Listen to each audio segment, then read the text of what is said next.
Okay, hello and welcome to topic 6.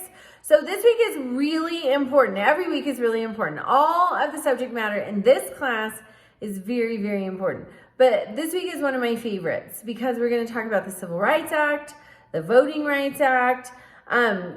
Little housekeeping to keep in mind, your first initial discussion post is due Wednesday, the 6th. Your second discussion question post is due Friday, the 8th.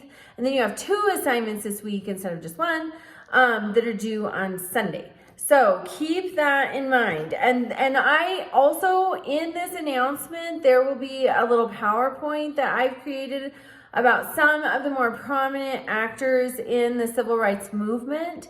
It's only about 8 or 10 slides, maybe 6, I don't know, it's short. But it's important people, important happenings.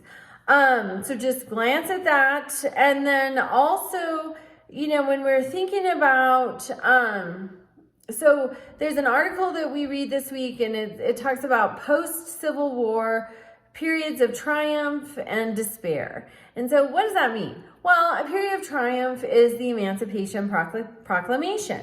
A period of triumph are the Civil War amendments that were added. Periods of despair are things like the Plessy case that we looked at, where the court is circumventing those Civil War amendments and making segregation on public transportation legal, which was terrible.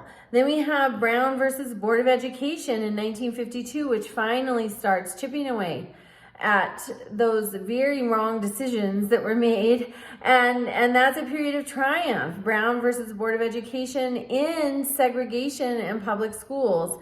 And one of the most powerful quotes of that decision, written by Chief Justice Warren, is that separate is inherently unequal, and that is absolutely true. So we look at the Civil Rights Act of 1964, which was huge, but also it was just a beginning.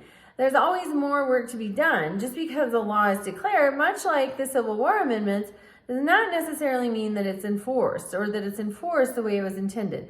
So the Voting Rights Act, also very, very important.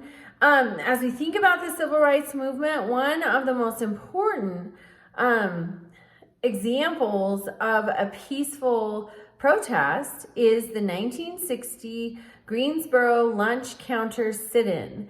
It was a very, very powerful, peaceful protest. And finally, after months and months and months, they were victorious. So there's a slide all about it in the PowerPoint presentation. Please check that out. And then reach out to me with any questions or troubles, and have a wonderful week.